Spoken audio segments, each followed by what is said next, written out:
बिस्मिल्लाहिर्रहमानिर्रहीम। अस्सलाम वालेकुम। ऐसा लग रहा है कि हम बहुत ही ख़तरनाक एक मोड़ पर आ चुके हैं जहां पर एक हमला होगा और सब कुछ तबाह बर्बाद हो जाएगा और उसके बाद शायद फिर कोई पीछे मुड़कर नहीं देखेगा। क्या जंग है, क्या सूरत हाल है। ये जो ग्राफिक्स आपकी स्क्रीन पर चल रहे हैं ये यमन की जानिब से जारी किए गए हैं और इन ग्राफिक्स के अंदर उन्होंने बताया है कि हम लोग इजराइल का एटमी प्रोग्राम डिमोना हिट करेंगे और हम किसी सूरत पीछे नहीं हटेंगे। और उसके साथ उन्होंने कौम से पूछा है, यानी सोशल मीडिया से लेकर हर जगह वहाँ कैंपेन चल रही है कि क्या आप लोग सपोर्ट करते हैं कि यमन डिमोना रिएक्टर को हिट करे, इजराइल के एटमी प्रोग्राम को हिट करे।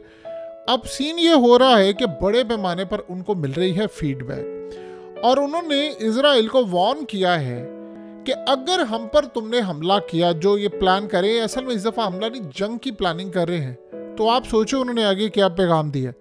उन्होंने कहा कि हमारे पास एक खुफिया हथियार है जो हम इस्तेमाल करेंगे और इस दफ़ा हम हिट करेंगे तुम्हारे एटमी प्रोग्राम को, और एक दफ़ा तुम्हारा एटमी प्रोग्राम तबाह हो गया तो फिर ये जो सारी इस्लामिक कंट्रीज, 57 इस्लामिक कंट्रीज़ के अंदर एक डर और खौफ पाया जाता है कि हम अगर इजराइल पर हमला करेंगे तो चूंकि वो एटमी ताकत है वो हम पर हमला कर देगा और जवाब दे देगा, फलाना दे देगा, तो वो डर हमेशा हमेशा के लिए हम ख़त्म कर देंगे। अब आप ये ज़रा समझिए, रिसेंटली 2 दिन पहले जो यमन ने हमला किया था उसने तेल अवीव में जाकर जो अटैक किया तो वो बड़ा ख़तरनाक अटैक था, वो कोई आम अटैक नहीं था। आप अगर गौर करेंगे, चीज़ों को समझेंगे तो आपको एक बात समझ आएगी मुकम्मल तौर पर। हुआ ये है कि तेल अवीव एक ऐसी जगह है कि जहाँ पर थाड भी था, जहाँ पर एरो भी था, डेविड स्लिंग भी था, आयरन डोम भी था, पैट्रियट, हर तरह की चीज़ यहाँ पर मौजूद थी। दुनिया का कोई डिफेंस सिस्टम आप कह लें जो तेल अवीव में ना हो, क्योंकि यहाँ हर तरह के फ़ौज के हेडक्वार्टर से लेकर यहाँ हर चीज़, यानी पार्लियामेंट से लेकर हर चीज़ें यहाँ पर मौजूद है।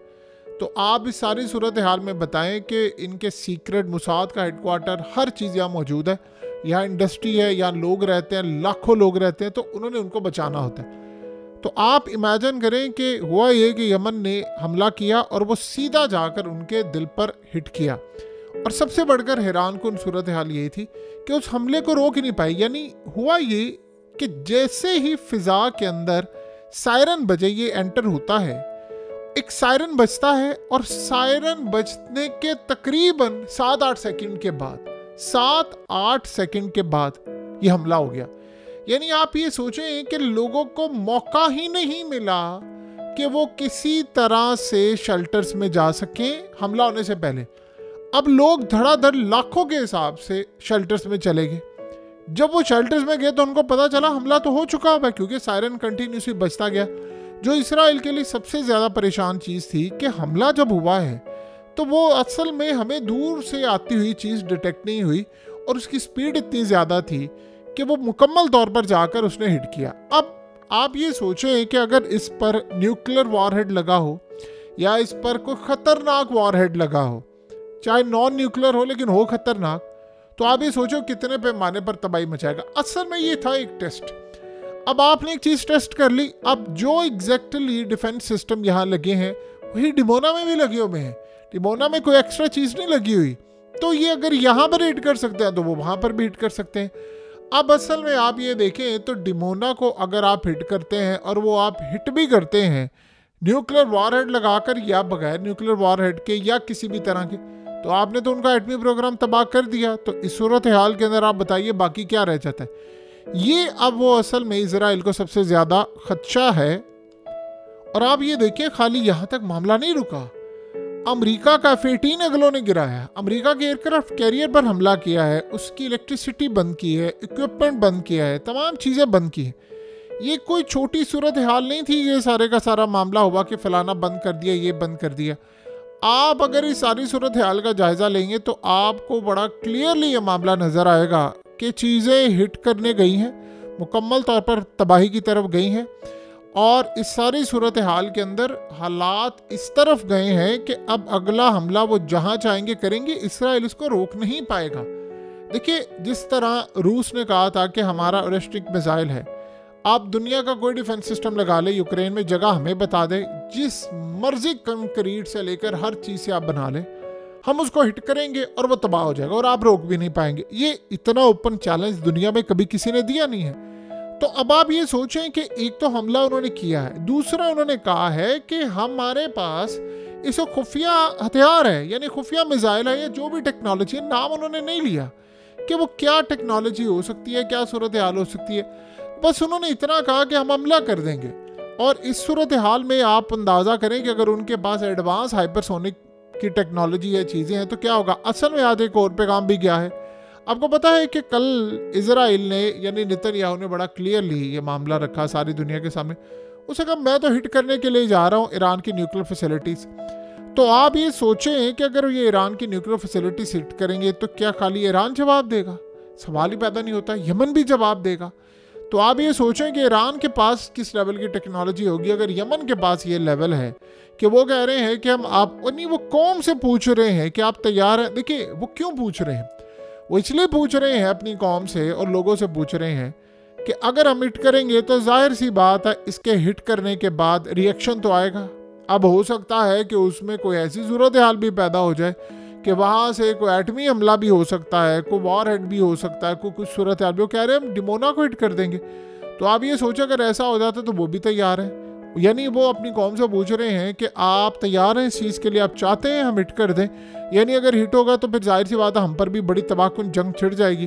तो अगर ऐसी सूरत हाल होगी तो फिर क्या आप कुर्बानी देने के लिए तैयार हैं? अगर इजराइल को मार कर हम आगे बढ़ें तो जाहिर सी बात है वो कह रहे हैं कि हम तैयार हैं। तो ये कुछ छोटी सूरत हाल नहीं है कि इस लेवल पर जाकर आप उनको हिट कर दें और आप उनका एटमी प्रोग्राम तबाह कर दें। असल में इजराइल की ताकत आपने छीन ली है, आपने उसकी शारक काटने के लिए जा रहे हैं। तो अब आप ये सोचो वो ओपनली पूछ रहे हैं कि बताएं हम क्या करें। ये असल कहानी इस वक्त इजराइल के लिए बड़ी परेशान कुन है। देखिए लिबनान का मामला, गजा का मामला, ये तमाम चीज़ें डिफरेंट हैं। यमन को आप मुकम्मल तौर पर रोक ही नहीं सके कि वो क्या हिट कर सकते हैं, क्या मामला हिट कर सकते हैं। इसके बाद तो दुनिया के अंदर एक बड़ी जंग छिड़ जाएगी। देखिए बड़ी जंग तो आज नहीं तो कल छिड़नी है। ये इतने जो हालात ख़राब हो रहे हैं दुनिया के अंदर, वो फलाने को धमकी दे रहा है, वो उधर हमला कर रहा है, वो उधर हमला कर रहा है। अब आप ये सोचो ट्रम्प के आने से पहले हम ऐसे लेवल पर पहुँच गए हैं कि जहाँ पर पूछा जा रहा है अपनी कौम से कि आप बता दें हम हमला करें तो हमला करने के लिए आप तैयार हैं और उसके बाद आप उसके कॉन्सिक्वेंसेस के लिए भी तैयार हैं। तो यमन की जानिब से जब ये सूरत हाल हो रही है तो वो असल में क्लियर इंडिकेट कर रहा है कि उनकी पावर क्या है, वो किस लेवल पर जाकर ये काम कर सकते हैं। सो आने वाले वक्त के अंदर हालात मुकम्मल तौर पर ये बता रहे हैं कि इस वक्त इजराइल का जो डिमोना न्यूक्लियर रिएक्टर है वो वाकई ही निशाने पर इस वक्त इन्होंने रखा हुआ है। और देखिए पिछले तकरीबन 4-5 दिन से हुआ ये था कि इजराइल काफ़ी खुश था। शाम के अंदर उसका ख़तरा टल गया, हिजबुल्ला की सप्लाई लाइन ख़त्म हो गई, शाम के इलाके उसने फतह कर लिए। लिबनान की जंग ठीक है उसके लिए फ्रूटफुल नहीं थी, बड़ा नुकसान उनको हुआ है, टारगेट्स भी अचीव नहीं हो पाए, लेकिन आफ्टर ऑल उन्होंने उनकी लीडरशिप तो मार दी है। और गजा के अंदर तो हाल आपके सामने है। लेकिन इस सारी सूरत हाल में यमन तो एक सरप्राइज था। यमन के मामले पर तो देखिए आप F-18 गिरा देते हैं और आप उनके एयरक्राफ्ट कैरियर को भी हिट करते हैं। तो और उसके बाद अमेरिका क्या कर सका? यानी अमेरिका ने कहा हम हमला करने के लिए जा रहे। एक तो होता है कि आपके ऊपर डायरेक्ट हमला किया गया हो, आप हमला करने के लिए घुसे हैं यमन के अंदर, पीछे से आपके एयरक्राफ्ट कैरियर पर हमला हुआ है और पलट कर आपके जहाज वहां पर पहुंचे हैं और वो बचाने के लिए उनमें से एक F-18 था, वो तबाह हो गया। और उन्होंने किया क्या है? उन्होंने सबसे पहले अपनी एयर स्पेस से आपको बाहर निकाला है, फिर उसके बाद आपको हमला किया है, आपको हिट किया है और हालात यहाँ तक पहुँचे। तो कुल मिलाकर अगर हम सारी सूरत हाल का जायज़ा लें तो मामलात काफ़ी हद तक ख़राब हैं, चीज़ें काफ़ी हद तक ख़राब हैं। और यही असल में वो चीज़ है जो इसराइल को इस वक्त परेशान कर रही है कि ये क्या चक्कर है।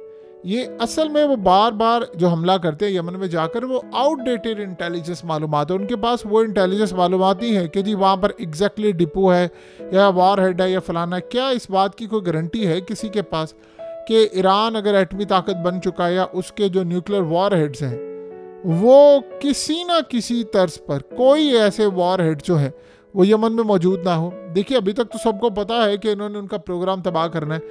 तो उधर ईरान ने कहा कि हम तबाह करेंगे। ईरान एक बात में और भी समझ रहा है कि अगर हम खाली सिर्फ एटमी प्रोग्राम तबाह करेंगे तो ये बदले में हिट करेंगे। वो साथ में चाह रहा है कि ईरान के अंदर एक चेंज भी लेकर आ जाए, गवर्नमेंट भी फारिग हो जाए वहाँ की। तो कुल मिलाकर अगर हम सारी सूरत हाल का जायज़ा लेंगे तो बड़ी तबाहकुन सूरत हाल है, मामला काफ़ी ख़राब है। और यही वो वजह है कि हम एक बड़ी तबाही की तरफ जा रहे हैं। और ऐसा लग रहा है कि इस दफ़ा इजराइल भी निशाने पर आ चुका है, जो आज से पहले कभी नहीं हुआ। देखिए, ईरान ने हमला करके वो डर खौफ ख़त्म कर दिया है, यमन हमला सुबह शाम कर रहा है। अगर वाकई ये अब नई टेक्नोलॉजी डिमोना को हिट कर गई तो फिर क्या होगा? एक भयानक दौर का आगाज़ होगा पूरी दुनिया के लिए, इजराइल के लिए भी और वर्ल्ड के लिए भी।